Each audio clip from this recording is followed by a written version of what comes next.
अस्सलामुअलैकुम, कैसे हैं सब दोस्त? ठीक ठाक हैं, उम्मीद आप खैर खैरियत से होंगे। मैं हूं पिप्स मेकर्स और आज की इस वीडियो के अंदर हम लोग डिस्कस करेंगे अपने लेक्चर नंबर 6 को और इसमें देखेंगे कि MT5 के अंदर बाकी क्या चीज़ें रह गई हैं जो कि हमारे काम आने वाली हैं। तो चलते हैं जनाब MT5 के ऊपर। तो जनाब MT5 के तकरीबन सारे ऑप्शंस पूरे हो चुके हैं। सिर्फ एक दो चीज़ें हैं इस वीडियो के अंदर आज हम लोगों ने डिस्कस करनी है। उसके अंदर एक चीज़ है टाइम फ्रेम, कि इस मार्केट के अंदर टाइम फ्रेम किस बिला का नाम है, और साथ में चार्ट की कैंडल स्टिक्स या चार्ट की इकसाम। तो सबसे पहले चार्ट की इकसाम को देख लेते हैं। चार्ट की वैसे तो बहुत सारी इकसाम्स हैं, लेकिन ज़्यादातर 3 इकसाम चल रही हैं। कैंडल स्टिक्स यानी कि चार्ट को देखने, हम लोग कैंडल स्टिक्स में भी चार्ट को देख सकते हैं। फिर लाइन चार्ट आता है, हम लाइन में भी चार्ट को देख सकते हैं। और उसके बाद फिर बार चार्ट आता है, हम लोग बार्स में भी चार्ट को देख सकते हैं। और लाइन चार्ट और बार चार्ट हम लोग बाद में स्टडी करेंगे। फ़िलहाल कैंडल स्टिक चार्ट को ही डिस्कस करते हैं, क्योंकि ये सबसे ज़्यादा यूज़ होने वाला चार्ट है और इसको स्टडी करना और मार्केट को एनालाइज करना इस चार्ट के अंदर रहते हुए दूसरों की बनिस्बत ज़्यादा आसान है और ये ज़्यादा इस्तेमाल होने वाला चार्ट है। तो कैंडल स्टिक्स के बारे में मैंने जब शुरू में चार्ट के बारे में शुरू के लेक्चर्स में बताया था तो थोड़ी सी इन्फॉर्मेशन दी थी कि कैंडल स्टिक्स क्या चीज़ें हैं। कैंडल स्टिक बेसिकली प्राइस जब मूव करती है तो कैंडल बनती है, यानी कि जैसे जैसे प्राइस मूव होती रहेगी कैंडल बनती रहेगी। और हर कैंडल नेक्स्ट कैंडल के बनने का इंदिया भी देती है, यानी कि पेशन गोई करती है कि मुझसे अगली कैंडल क्या बनेगी। तो कैंडल स्टिक्स को समझना हमारे लिए बहुत आसान है। इंशाल्लाह ताला अगली वीडियोस के अंदर हम कैंडल स्टिक्स को भी ब्रीफली देखेंगे, बारीक बीनी से देखेंगे कि कौन सी कैंडल स्टिक हमें क्या कहती है कि नेक्स्ट मैंने किस तरफ जाना है, यानी कि कैंडल स्टिक से मुराद के नेक्स्ट प्राइस किस तरफ जानी है। अगर हमें कैंडल स्टिक कहती है कि मार्केट ने बाई की तरफ जाना है तो हम लोग बाई की ट्रेड लेंगे, और अगर कैंडल स्टिक कहती है कि मैंने नीचे की तरफ जाना है तो हम लोग सेल की ट्रेड लेंगे। यानी कि ये मार्केट हमें ख़ुद ही बता देती है कि मैंने नेक्स्ट किस तरफ जाना है।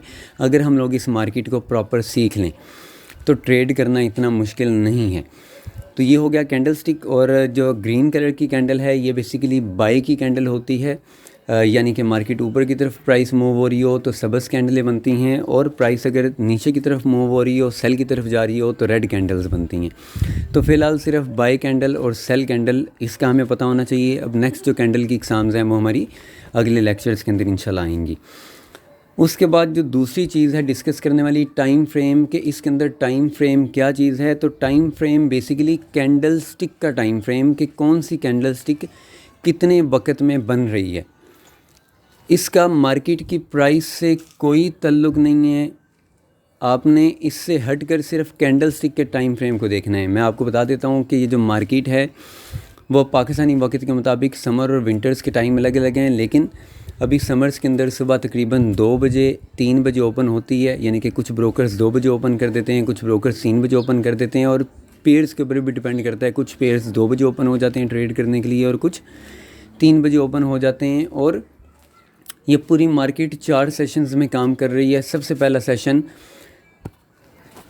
सिडनी सेशन है जो कि पाकिस्तानी वक्त के मुताबिक सुबह 2 बजे या 3 बजे के करीब खुलता है। उसके बाद फिर टोक्यो सेशन जो कि एशिया का सेशन है वो खुलता है। उसके बाद फिर लंदन सेशन, और उसके बाद फिर एंड के ऊपर अल्लाह आपका भला करे न्यूयॉर्क सेशन खुलता है जो कि रात को 1 बजे तक या 2 बजे तक खुला रहता है। तो इसका मतलब है कि हम लोग इस मार्केट को 24 आवर्स ट्रेड कर सकते हैं। ये जो मैं अभी आप लोगों को टाइम फ्रेम कैंडल स्टिक का टाइम फ्रेम बताने लगा हूँ उसका मार्केट की टाइमिंग से या मार्केट की प्राइस वैल्यू से हरगिज़ कोई तल्लुक़ नहीं है। सिर्फ हम लोगों ने अपनी ट्रेड्स को समझने के लिए और नेक्स्ट प्राइस ने क्या बिहेव करना है उसको समझने के लिए डिफरेंट टाइम फ्रेम्स यूज़ करते हैं कैंडल स्टिक का, क्योंकि कैंडल स्टिक्स कंप्लीट कितनी देर में हो रही हैं ये टाइम फ्रेम हमें वो बताया करेगा कि कौन सी कैंडल कितने टाइम के अंदर कंप्लीट हो जाएगी और नई कैंडल बनना स्टार्ट हो जाएगी।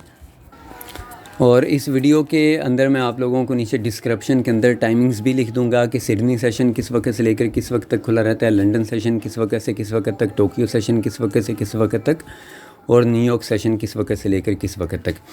तो अभी हम लोगों का टॉपिक है कैंडल स्टिक का टाइम फ्रेम और what is time frame in this market.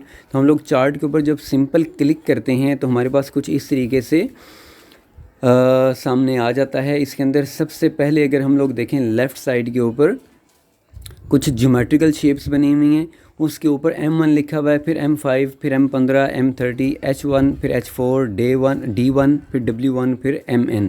तो ये क्या चीज़ें हैं? M1 के ऊपर अगर हम लोग क्लिक करेंगे तो हमारी एक कैंडल 1 मिनट की हमारे सामने खुल जाएगी, यानी कि हर 1 मिनट के बाद एक नई कैंडल बनेगी और हमें पता चलेगा 1 मिनट के अंदर प्राइस ने क्या बिहेव किया है। अगर हम लोग M5 की कैंडल को खोलेंगे तो वो 5 मिनट की कैंडल शो करती है, M15 का मतलब है 15 मिनट की कैंडल, M30 का मतलब है 30 मिनट की कैंडल, H1 का मतलब है 1 आवर की कैंडल, H4 का मतलब 4 घंटे की, D1 का मतलब एक पूरे मुकम्मल दिन की, यानी कि सुबह 2 बजे से लेकर अगले पूरा 23 आवर्स गुजरने के बाद जब मार्केट क्लोज़ होगी तो वो पूरे एक दिन की कैंडल बनेगी। फिर W1 का मतलब पूरे वीक की कैंडल, यानी कि मंडे वाले दिन सुबह के टाइम पर जब 3 बजे मार्केट ओपन होगी और फ्राइडे वाले दिन रात को जाकर जब 2 बजे बंद होगी तो उस वक्त ये कैंडल कंप्लीट होगी W1 की। और मंथ की पहले महीने मंथ की फर्स्ट डेट से लेकर एंड डेट तक। तो ये हम लोगों को सिर्फ मार्केट को स्टडी करने का तरीका बताता है। अगर हम लोगों ने छोटी छोटी ट्रेड्स करनी हो तो हम लोग छोटा टाइम फ्रेम सेलेक्ट करेंगे, यानी कि M5, M15 और M30। अगर हम लोग M15 खोलते हैं तो ये हमारे पास M15 की कैंडल खुल चुकी है, यानी कि 15 मिनट के चार्ट के अंदर प्राइस क्या बिहेव कर रही है। हम लोग कैंडल स्टिक्स, जैसे कि मैंने आपको ऑलरेडी बताया है कि हम लोग कैंडल स्टिक्स को देखकर अंदाज़ा लगाया करेंगे कि नेक्स्ट मार्केट ने क्या मूव करना है। तो M15 की कैंडल खोलने का मतलब ये है कि छोटे टाइम फ्रेम के अंदर, यानी कि छोटी देर के अंदर मार्केट का बिहेवियर क्या है। अगर हम लोग M15 की कैंडल को देखकर अगर हमें लगता है कि मार्केट ने नीचे की तरफ जाना है तो हम उसको देखकर ट्रेड ले लेंगे, लेकिन क्योंकि छोटा टाइम फ्रेम है तो M15 के हिसाब से अगर हम लोग सेल की ट्रेड ले लेते हैं तो अगली 2 या 3 कैंडल्स मैक्सिमम नीचे चली जाएंगी, बहुत सी भी जा सकती हैं, लेकिन मिसाल देने के लिए समझा रहा हूँ कि छोटा टाइम फ्रेम है तो हम लोग इसको देखकर छोटी ट्रेड लेंगे। इसी तरीके से अगर हम लोग M30 या H1 खोलते हैं तो हम लोग, अभी M15 की कैंडल मेरे सामने खुली हुई है, एक कैंडल 15 मिनट में कंप्लीट हो रही है, फिर अगली कैंडल अगले 15 मिनट में और फिर अगली कैंडल 15 मिनट में। अगर हम लोग M30 खोल लेंगे तो ये हर कैंडल आधे घंटे में कंप्लीट हो रही है, H1 की खोलेंगे तो हर कैंडल 1 घंटे के अंदर कंप्लीट हो रही है। तो जितनी बड़े टाइम फ्रेम की कैंडल होगी वो उतना ही स्ट्रॉन्ग मूव मार्केट को, यानी कि एक कैंडल है वो एक दिन की कैंडल हम लोगों ने खोली हुई है, तो एक दिन की कैंडल हमें कह रही है कि मार्केट ने नीचे जाना है तो अगला पूरा दिन नीचे जाएगी। सपोज़ एक मिसाल देने के लिए समझा रहा हूँ, तो हम लोग की अगर सेल की ट्रेड लेते हैं तो उसे पूरा दिन भी होल्ड कर सकते हैं कि वो प्रॉफिट के अंदर जा रही है, तो हम उसे जाने देंगे कि यार इसने आज पूरे दिन में नीचे ही जाना है, क्योंकि हमें इससे जो प्रीवियस कैंडल थी वो हमें इंडिकेट कर चुकी है कि मैं सेल की कैंडल हूँ और आगे मार्केट ने नीचे की तरफ जाना है। जबकि इसके बरक्स अगर हम लोगों ने M15 की कैंडल खोल कर ट्रेड ली होगी तो हमें पिछली अगर M15 की कैंडल कह रही है कि मैंने नीचे जाना है तो हम लोग प्राइस उस अपनी जो ट्रेड ली हुई होगी उसको पूरा दिन होल्ड नहीं रखेंगे, बल्कि हर थोड़ी देर के बाद प्राइस का मूव चेंज हो रहा होगा, क्योंकि छोटे टाइम फ्रेम की कैंडल है। एक कैंडल ने कह दिया कि मैंने नीचे जाना है, अगली 2-3 कैंडल्स नीचे बनती हैं और फिर निचली एक नई कैंडल बनी, उसने कह दिया कि मैंने ऊपर जाना स्टार्ट कर देना है। तो ऐसी सूरत के अंदर हम उस ट्रेड को ज़्यादा होल्ड नहीं रखेंगे, बल्कि छोटी छोटी ट्रेड्स लेकर थोड़ा थोड़ा प्रॉफिट लेकर निकलते रहेंगे। इसको बेसिकली हम लोग स्कैल्पिंग कहते हैं, यानी कि शॉर्ट ट्रेड्स।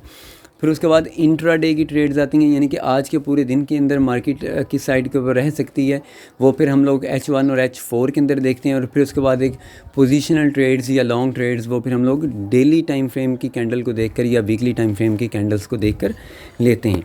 तो ये बेसिकली इसका कंसेप्ट है टाइम फ्रेम का। टाइम फ्रेम सिर्फ हमें प्राइस की मूव और कैंडल स्टिक के कंप्लीट होने का बताता है कि हम लोग कैंडल स्टिक्स को देख कर ही ट्रेड करेंगे तो कैंडल स्टिक 1 घंटे के अंदर क्या बन रही है और नेक्स्ट किस साइड के ऊपर जाने का इंडिया दे रही है।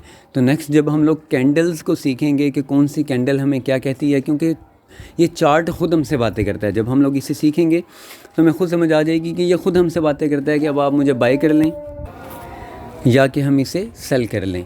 तो उम्मीद है कि टाइम फ्रेम की भी आपको समझ आ गई होगी और उसके बाद पिप्स की भी आप लोगों को समझ आ गई होगी। अगर किसी चीज़ की ना समझ आए तो आप लोग बिला तकल्लुफ़ मुझसे पूछ सकते हैं। अपना बहुत सारा ख्याल रखिएगा। अल्लाह हाफ़िज़।